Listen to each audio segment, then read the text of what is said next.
안녕하세요. 원샷입니다. 출퇴근 15만원 꺼내는 직장인 주식 투자 원샷입니다. 오늘 방송은 3월 증시 이벤트 및 대응 전략이고요. 3월에 어떤 일이 있을지 한번 알아보고 그에 따른 대응 전략을 월간 단위로 짜보는 월간 시황 방송입니다. 자, 오늘의 주제는 출래 불사춘 눈치 보기 장세가 지속되고 있다 라는 거고요. 좀 더 세밀히 말씀드리면 주도주 없는 기간 조정 구간이고요. 그리고 그에 따라서 주도주가 없다 보니까 개별 종목 장세가 지속되고 있다. 이렇게 말씀드리도록 하겠습니다. 자, 그럼 먼저 3월 주요 증시 이벤트에 대해서 한번 알아보시도록 하시죠. 자, 3월 주요 증시 이벤트입니다. 자, 첫 번째로 이제 미국 FOMC 기준금리 인상 여부가 있습니다. 뭐 여부라고 제가 표현을 했지만 사실상 시장에서 90% 이상 3월에 미국이 금리를 올린다. 그래서 우리가 금리가 역전이 된다. 라는 게 공식화되어 있죠. 그 다음에 두 번째가 이제 한미 FTA 3차 협상이 이제 3월 초순에 이제 시작이 됩니다. 지금 항상 트럼프 때문에 지금 말이 많죠. 그리고 세 번째로 한중 FTA 서비스 협상이 시작이 됩니다. 이제 게임 판호 관련인데요. 이것도 또 좀 이따 설명을 드리고 이제 웹보드 게임 규제 완화가 있습니다. 이게 사실 이걸로 인해서 그 쉽게 말해서 어떤 사행성 게임, 고스톱, 맞고 뭐 이런 거죠. 포카 이런 거에 대한 규제 완화가 지금 3월에 논의가 될 예정입니다. 그렇게 크게 한 4개 정도의 주요 이벤트가 있고요. 날짜별로 이벤트를 한번 간단히 보시죠. 자, 2월 수출입 동향이 발표가 됐습니다. 역대 최다라고 하는데요. 자세한 내용은 뒤에서 자세히 설명드리도록 하겠습니다. 그리고 3월 3일 날 중국 양회가 그 이제 개막이 됐습니다. 중국 양회는 그 매년 3월에 열리는 중국 정치 행사인 전국 인민대회와 이제 정치협을 통해서 그걸 통합해서 두 개 대회를 얘기하는 거죠. 그래서 근데 뭐 요게 지금 뭐 현재 상황에 그렇게 크게 뭐 영향을 미칠 것 같지는 않고요. 자, 6월 미국 연중 베이지북 발표입니다. 연준인들 경기를 파악하는 보고서죠. 이것도 뒤에 설명드리도록 하겠습니다. 자, 그리고 8일에 코스피 사이즈 변경이 있습니다. 1년에 딱 한 번 대형주, 중형주, 소형주 1등부터 100, 시총이 100위 가진 대형주, 100위부터 300위 가진 중형주, 300위 바깥은 소형주 이렇게 변경을 하는데 이게 이제 8일에 또 선물 옵션 만기일이 있죠. 동시 이제 그거 끝나고 바로 변경이 됩니다. 이때 설명드리고 셀트리온이 코스피 200에 편입이 됩니다. 3월 9일 날 이것도 좀 이따 설명을 드릴게요. 그 다음에 2월 고용 보고서가 있습니다. 그리고 20일 날 미국 연준이 FOMC 드디어 기준금리가 역전이 되는 시기입니다. 그리고 이제 26일 날 DSR 개인 부채 총 상환을 하는 거죠. 그래서 그 시범 도입이 시작이 됩니다. 요 정도만 알아 계시고요. 그리고 29일 날 금융안정 상황 점검회가 있는데 이것도 뒤에 설명을 드리겠습니다. 이 중에 중요한 것들 자세히 보시도록 하시죠. 자, 첫 번째 2월 수출입 동향이 3월 1일 날 발표됐습니다. 역대 2월 수출 중에 최대 실적을 기록했습니다. 그 중에 반도체, 선박 같은 게 이제 약 40% 정도 증가했고요. 컴퓨터도 했고 화학도 이제 정유와 함께 큰 폭으로 올랐습니다. 특히 이제 화학, 선박 이런 게 제가 앞서 말씀드렸지만 산업재 쪽에서 좋다고 말씀드렸죠. 그래서 그런지 역시 수출이 잘 되고 있다. 근데 이제 문제가 제가 주식이라는 건 좋다 나쁘다라고 표현하는 게 아니라 더 좋아지느냐 나빠지느냐 이걸 보고 이게 좋다고 말씀드렸죠. 그리고 외국인이 우리나라 주식을 사는 모멘텀은 제가 예전에 설명드렸지만 수출이 잘 돼서 기업이 늘어서 그럼 외국인이 증시를 산다. 이런 걸 계속 말씀드렸잖아요. 근데 여기 보시면 수출 증가율이 지속적으로 감소됩니다. 수출이 최대 실적을 기록했죠. 근데 증가율은 감소. 이게 무슨 얘기예요? 양이 줄고 가격이 올라갔다는 겁니다. Q가 늘지 않는다는 거죠. 그러니까 화학 수출하는 가격이 늘고 정유 수출하는 가격이 늘고 반도체가 단가가 상승하고 이런 게 는다는 거죠. 그러다 보니까 수출 증가율이 전체적으로 감소다. 그래서 17년 한 10월쯤인가 38%인데 18년에 2월에 5%까지 점점 증가율이 줄고 있다. 그러니까 이제 이게 외국인 매수세에 굉장히 부정적이다. 혹자는 경기의 피크아웃, 그러니까 고점을 지나고 이제 내려오고 있다. 이런 말 하는 데도 있거든요. 그러니까 외국인의 매수세가 본격적으로 다시 들어와서 증시를 예전처럼 17년처럼 끌어올리기는 좀 어려운 상황이다. 그래서 향후 전망이 조금 어둡다. 그러다 보니까 주도주도 나오기 힘든 거죠. 외국인이나 이런 사람, 이제 작년에 증시를 끌어올린 건 코스피나 코스닥 다 외국인입니다. 이제 기관이 잠깐 금융투자가 코스닥을 12월에 땡겼지만 결국엔 이따 보시면 아시겠지만 외국인이 산 거거든요. 근데 이런 외국인이 이렇게 수출 증가율이 빠지고 있는데 돌아오는 건 쉽지가 않다라는 말씀을 드린 겁니다. 자, 미국이 3월 6일 날 베이지북 발표를 합니다. 베이지북은요, 연준의 경기 평가 보고서를 연 8회에 발행하는데 연준의 이제 금리 결정의 기초 자료 역할을 합니다. 이걸 보고 2주 뒤에 열리는 FOMC에서 이제 뭐 금리 올릴까 말까 하는데 이제 예상은 1월과 같이 경제 확장세가 지속될 거다. 경기 확장세가 지속될 거로 예상이 되고 있습니다. 따라서 그엔 언급이 3월 6일 날 나올 것 같고요. 우리나라 화요일 밤이죠. 예. 그래서 3월 금리 인상 가능성이 역시 높다. 이렇게 말씀드리도록 하겠습니다. 자, 이제 코스피 사이즈 변경이 있는데요. 3월 8일 날 매년 이제 대형주, 중형주, 소형주를 이제 변하니까 주식 가격이 이렇게 맨날 그래서 분류를 해요. 근데 이걸 이제 통계적으로 봤을 때 역대 중형주 편입 종목이 어떤 이제 수급의 수혜가 있었다라고 이렇게 많이 기사가 나오고 있습니다. 중형주, 그러니까 중형주로 편입되는 게 소형주에서 중형주로 올라가거나 대형주에서 중형주로 빠지는 건데 제가 봤을 때는 소형주에서 중형주로 올라오는 거가 아무래도 수급이 더 붙을 수 있겠죠. 왜냐하면 패시브 자금, 그러니까 이제 어떤 지수, 어떤 종목별로 사는 게 아니라 어떤 그런 이제 패시브 자금들이 지수를 사는 어떤 코스피나 뭐 중형주 지수나 뭐 이런 거, 중형주 펀드 이런 데서 이제 묶어서 사는 그런 것들에 대한 이제 수급이 들어올 수가 있어요. 근데 소형주는 사실 우리나라 별로 없거든요. 그렇게 사는 게. 그런 거 종목에서 제가 봤을 때 지네어나 덴티움 정도, 덴티움은 신고가지만 어쨌든 뭐 지네어, 덴티움 이런 게 그나마 좀 나을 것 같다라는 말씀을 드리겠습니다. 자, 그다음에 셀트리온 코스피 200 편입이 3월 9일 날 이루어지는데 제가 이거 말씀드리는 건 한마디로 말하면 추격 매수 하시지 마라. 이론적으로는 1.8조 패시브 자금의 유입이 가능합니다. 근데 이걸 누구나 다 아는 사실이잖아요.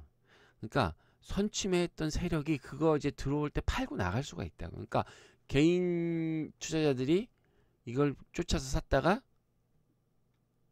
코스피 200 편입되니까 수급이 좋을 거야. 이게 빨리 들어가서 사야지 이때 딱.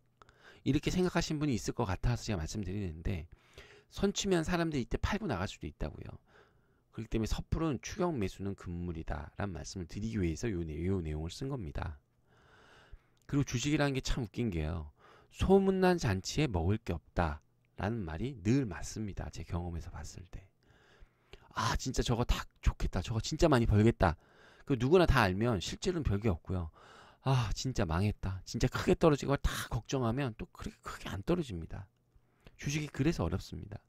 소문난 잔치에 먹을 거 없다 라는 말 꼭 기억하세요. 자, 미국이 2월 고용 보고서를 3월 9일 날 발표합니다. 이제 1월에 이 고용 보고서에서 임금 상승률이 높다라고 나와서 금리가 급등하고 뭐 이렇게 막 된 거죠. 그러면서 쇼크가 온 거죠, 시장에.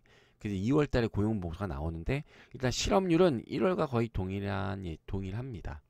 4.1%. 근데 잠깐 설명을 드리면 미국이 완전 고용 상태예요. 저 4.1%라고 하면. 근데 참고적으로 말씀드리면 미국은 총 GNP가 4만 7천 불인가? 뭐 이 정도 돼요. 근데 실질적인 근로자의 소득은 2만 불이 안 돼요. 근데 완전 고용인 거예요. 그럼 이게 완전 고용인데 소득이 낮아요. 실제 쓰는 건 4만 7천 불 정도 벌고 쓰는데 이제 거기에는 소비와 실제 소득 그게 다 들어가 있는 거죠. 근데 실제 근로자의 소득은 2만 불이 안 돼요. 결국에 무슨 얘기냐? 그 고용의 질이 낮다는 거예요. 저임금 중심의 고용으로 이루어졌다는 거죠. 그래서 그 미국의 트럼프가 그렇게 제조업을 다 자기네 나라 와서 만들게 하려고 뭐 멕시코 국경도 쌓고 뭐 공장 그 미국에 와서 지어라 막 계속 그러는 게 그건 거예요. 이제 트럼프가 그렇게 된 거죠. 그 러스트벨트에서 그 근로자들 중심으로 이제 당선이 됐잖아요. 근데 막상 얘네들 갖고 하려고 하니까 제조업 기반이 없어요. 미국은 기본적으로 다 외국으로 내보냈기 때문에 얘네는 기본적으로 그 발권 국가이기 때문에 그 달러를 막 찍어내는 국가잖아요. 세계 기축 국가인 그 기축 국가가 그게 중요하다는 게 여러분 우리는 돈이 없으면 어떡하나요? 어디서 꼬아야 되죠. 그죠? 근데 미국은요 달러가 전 세계에 쓰이잖아요. 그러니까 자기는 돈이 없으면 어떻게 돼요? 잠깐만 기다려. 그리고 방에 들어가서 프린터로 찍어서 주면 된단 말이에요. 받아주는 사람만 있으면. 그러니까 쉽게 말해서 그 레벨이 틀린 겁니다. 돈이 없으면 우린 꼬아야 되지만 얘네들은 찍어내기만 하면 돼요. 그래서 누군가 받아주면 돼요. 이 얘기를 하면 또 한두 끝도 없지만 어쨌든 얘기가 글로 샜는데 그 어쨌든 그런 이제 미국은 그런 고용이 되다 보니까 그러니까 그 트럼프가 그렇게 막 무식한 사람이 절대 아닙니다. 우리나라 지금 정주영이에요. 그렇기 때문에 그리고 또 하나 이제 계속 그 트럼프가 할 수밖에 없는 게 올해 그 중간 선거가 있습니다. 근데 지금 공화당이 지지율이 낮아요. 근데 대부분 그런 중간 선거에서 지면 재선에서 대부분 진다고 합니다. 통계적으로. 그러니까 트럼프는 계속 무리해서 할 수밖에 없는 거예요. 표를 얻기 위해서.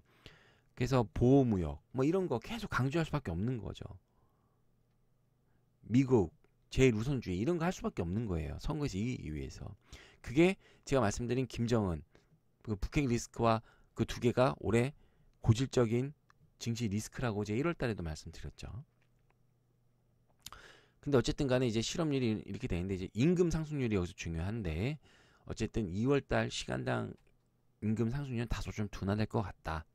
근데 여기서도 이제 임금 상승률이 더 높다. 그럼 이제 쇼크가 오겠죠. 근데 그럴 가능성은 좀 적지 않을까 생각을 합니다. 3월 이제 문제 FOMC입니다. 미국이 금리를 1.5에서 1.75%로 인상을 할 가능성이 높고요. 그럼 우리나라보다 높죠. 한국과 미국 간의 금리 역전이 발생하게 됩니다. 이때 외국인 수급에 촉각을 들이는데 지금은 사실 금리보다 환율이 더 중요합니다. 환율이 그 원화가 강세해야 됩니다. 그러니까 싸져야 된다고요. 원화가 1달러에 1,100원에서 뭐 1,050원, 1,030원 이렇게 싸져야 된다고요. 그러니까 달러 강세가 되는 게 중요하다. 원화 강세가 되는 게 중요하다. 근데 어쨌든 이렇게 발생을 할 거고요. 이제 금융안정 상황 점검 회의가 있습니다. 3월 29일에. 근데 이제 얼마 전에 발표가 났죠. 금리 인상 매파인 이주열 총재가 연임을 또 하기로 했습니다. 그래서 더구나 이제 이 이주열 총재는 빨리 통화를 정상화해야 된다. 지금 금리가 너무 낮으니까 이런 입장이었는데 더 이제 확률이 높은 거죠. 그리고 원래는 이제 총재가 바뀌면 3월은 그냥 대충 4월은 대충 넘어가고 이제 3월에 금리 인상 결정을 안 하거든요. 우리나라도. 근데 이제 그 대충 넘어가고 이렇게 생각했는데 5월쯤 한번 하고 뭐 이렇게 됐는데 이제 하던 사람이 계속 하니까 4월에도 올릴 수 있다는 얘기가 지금 나오기 시작한 거예요. 그리고 최근에 또 한국은행의 독립성이 되게 강화됐습니다. 사실 한국은행이 지금 금리를 올린다는 건 지금 뭐 정부에서 하는 일자리 창출 뭐 여러 가지 뭐 이런 거와 매칭이 안 돼요. 또 지금 재정 정책 쓰고 있죠. 돈 풀고 있잖아요, 나라에서. 근데 금리 올린다는 건 매칭이 안 되거든요. 근데 어쨌든 그렇게 되는 거죠. 금리 인상 가능성이 부각되기 시작했다. 이렇게 말씀드립니다. 자, 그리고 이제 3월 중에 웹 보드 게임 규제 완화가 있습니다. 이게 뭐냐면 이제 뭐 그 카지노, 뭐 고스톱 이런 거 있죠. 네오위즈, 뭐 더블 게임즈, NHNT에서 하는 그런 거 있잖아요. 이런 거 웹보드 게임이 예전에 강화가 됐어요. 뭐 1일 한도는 얼마, 뭐 1일 손실액은 뭐 10만 원 이하, 뭐 하여튼 뭐 이런 게 있는데 이걸 좀 완화해야 된다. 이게 규제가 시작되면서 13년인가 14년부터 되면서 이들 업체의 그 수익률이 80% 이상 떨어졌다고 합니다. 그래서 최근 민간합동규제개선위원회에서 이제 개선안을 보고했고요. 그래서 일단 여기 오탄데 어쨌든 아마 곧 3월 중에 발표가 있을 것 같다고 합니다. 자, 그리고 한중 FTA 서비스 후속 협상이 3월 중에 있습니다. 여기서 가장 중요한 건 한국 게임의 중국 판호, 그러니까 중국 서비스 권한에 대한 개방에 대한 건데 이거에 대해서 우선 의제에 대해서 채택을 할 것 같다라는 얘기가 나오고 있습니다. 그래서 판호가 되면 게임주에 굉장히 긍정적인 자료죠. 지금 뭐 여러 가지 뭐 펄업일 수도 있고 뭐 이미 신청하고 대기하는 것도 많습니다. 뭐 넵튠도 있죠. 배틀그라운드 뭐 이런 것도 있습니다. 자, 그리고 한미 FTA 3차 협상이 3월 중에 있는데 뭐 1차, 2차 모두 성과 없이 끝났고요. 특히 이제 3차에 미국이 한국 GM에 대해서 언급할지가 주목이 되고 있습니다. 어쨌든 증시에 굉장히 부정적인 자료로 작용하고 있습니다. 자, 이상 이렇게 한번 주요 내용을 한번 알아봤고요. 이제 마지막으로 3월 증시 대응 전략에 대해서 알아보도록 하겠습니다. 자, 일단 수급 현황을 한번 17년 1월부터 18년 2월까지 한번 쫙 보시죠. 자, 보시면 자, 보세요. 17년 1월부터 1월에 2087에서 12월까지 2510까지 쫙 올라갔습니다. 500포인트 이상 올라갔네요. 그죠? 그리고 1월 달에도 올라가긴 올라갔네요. 그죠? 근데 등락폭을 보시면 그 해당 월에 지수 최고점과 지수 최저점인 그 폭을 보면 다 100포인트 언더예요. 근데 1, 2월 달 보면 지수는 횡보하거나 하락했는데 등락폭은 200포인트, 103포인트라는 거죠. 아, 뭔가 상승하던 추세가 17년에 보면 뭐 이제 등락폭 보시면 51, 71, 뭐 58, 94, 44 이렇게 변동폭이 적으면서 쭉쭉쭉 갔는데 등락폭이 커지면서 지수가 횡보하거나 하락했다는 거죠. 아, 그러니까 추세가 깨졌다. 이렇게 볼 수 있는 거고 17년 이렇게 1월에서 6월은 외국인이 쭉 샀어요. 그리고 7월에서 12월은 기관이 샀어요. 이게 꾸준한 매수 주체가 있었는데 올해는 코스피는 매수 주체가 없다. 결국 최근 코스피는 변동폭이 커지며 매수 주체가 없습니다. 그러다 보니까 지수는 횡보하고 단타 매매를 하는 거죠. 단기 매매. 그러니까 제가 계속 트레이딩 바이 단타 매매를 이제 강조하는 게 그런 뜻입니다. 자, 그럼 코스닥 한번 보시죠. 자, 코스닥은 17년 1월 644에서 18년 1월까지 923까지 와, 거의 50%를 올랐네요. 코스닥은 쉴 새 없이 올랐습니다. 그리고 2월에 조정을 받았죠. 또 17년 1월부터 18년 1월까지의 그 월간 등락폭을 보면 밑에서 보면 34, 14, 19, 18, 26, 22, 29, 40, 27 그러면서 이제 점점 114, 58, 127까지 나왔죠. 결국 이게 캔들로 치면 캔들이 커진 거예요. 이 등락폭을 캔들로 보시면 밑에 1, 2, 3, 4, 5, 6, 17년 뭐 26, 29 이거는 짧은 단봉이고 11, 10, 114, 58, 127, 71은 장대봉이란 말이에요. 그러니까 고점에서 결국 고점에서 장대봉은 뭐죠? 고점일 확률이 높은 거죠. 그죠? 그리고 특히 1월에 127포인트나 움직였어요. 그러니까 엄청 큰 거죠. 거의 장대봉이 나왔을 겁니다. 그리고 보시면 외국인이 17년 거의 1월부터 거의 2월부터 1월까지 13개월 연속으로 사버렸어요. 쭉 샀단 말이에요. 근데 2월에 매도를 했습니다. 그리고 매수 주체가 없는 거죠. 역시 코스닥도 지금 마땅히. 그러니까 지금은 제가 비트코인 차트 이제 보여드리면서 말씀드릴게, 급락할 때 2월 초에 우린 A 구간에 있을 수 있다라고 말씀드렸었죠. 2월에. 그리고 우리는 지금 3월 B 구간, 횡보 구간에 갈 수 있다. 그러면서 제가 거래대금이 늘어나야 된다고 말씀드렸는데 거래대금이 늘지 않고 있습니다. 코스닥도. 그러면서 제가 코스닥의 그런 예전처럼 시가총액 상위 종목의 바이오가 가기가 어렵다라고 지난주에도 말씀드렸죠. 어쨌든 우리는 지금 B 구간에 지나야 수가 있다. 여기서 거래량이 늘면서 고점이 갱신되지 않으면 주가는 이렇게 C 구간처럼 빠질 수 있다는 거 계속 말씀드립니다. 그러면서 제가 말씀드린 게 그거죠. 전형 강세장에선 반드시 주도주가 있다. 근데 지금 주도주가 없다. 그렇기 때문에 기간 조정이고 지수가 상승할 수 없고, 주도주가 항상 지수를 끌어올리거든요. 그 증시 상승을 주도하는데 없고, 그렇기 때문에 기간 조정, 이놈 저놈 왔다 갔다 하면서 빠른 순환매가 일어나고 있다라는 말씀을 드립니다. 그래서 현재 시장을 끌고 나가는 주도 업종이 없으므로 기간 조정 및 개별목 장세가 될 확률이 높습니다. 근데 또 너무 아쉬운 게 향후에도 주도주가 나올 확률이 적다는 거예요. 아까 수출 증가율 보셨지만 수출 증가율이 점점 줄어들고 있죠. 그러니까 지금의 실적은 이미 다 반영이 돼 있다 보면 되는 거고, 주가에. 주가가 더 가야 되는데, 그렇다고 성장주 쪽으로 가기도 그렇고, 지금 또 금리가 오르니까 실적이 되게 중요하죠. 현재 실적이 얼마 찍히냐.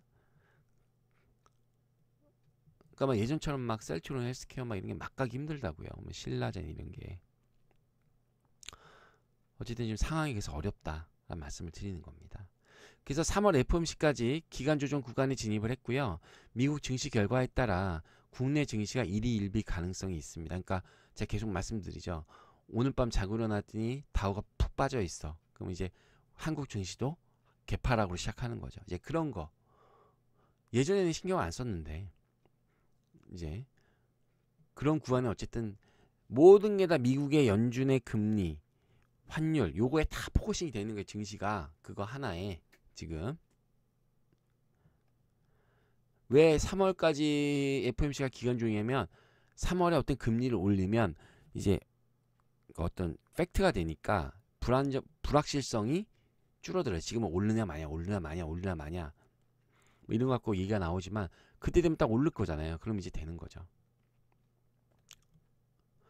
그래서 코스피보다 당연히 코스닥이요. 아까 수급 차트 보셨지만 모멘텀을 보유한 중형주 매매가 가능해요. 중형주. 너무 소형주 말고. 그러니까 개별 종목 모멘트가 다 있는 거예요. 이런 얘기 정말 하기 싫지만 제3자 배정, 무슨 합병, 진출, 하여튼 그런 것들이 있어요. 그러니까 결론은 제가 시장이 어려울 때는 여러분 쉬는 것도 정답입니다. 특히 지금은요 개인 투자자가 수익을 내기 어려운 장세예요. 근데 이제 개인 투자자가 그러니까 신규 매수하지 마시라. 물린 건 어쩔 수 없고. 아셨죠? 그리고 계속 말씀드리는 거, 매매 전략은 트레이딩 바이다. 단기 매수 단타 치셔야 된다. 그러니까 작년같이 사갖고 홀딩 하시면 안 된다라는 말씀을 드립니다. 그래서 3월 핵심 업종은요 없습니다. 2월과 마찬가지로 3월 핵심 테마도 없습니다. 이건 이제 주간 단위로 증시 체크해서 말씀드려야 될 것 같아요. 그래서 3월 초까지는 매매보다는 관망하는 것이 개인 투자자에게 유리한 상황입니다. 자, 다음 방송 안내입니다. 3월 10일 방송 안내입니다. 주간 증시 체크 3월 3주차 방송되니까요. 여러분 많은 시청 바라겠습니다. 어때 잘 보셨나요? 잘 보셨다면 구독 버튼, 좋아요 버튼 꾹 눌러주세요. 저한테 큰 힘이 되니까요. 이상 원샷이었습니다.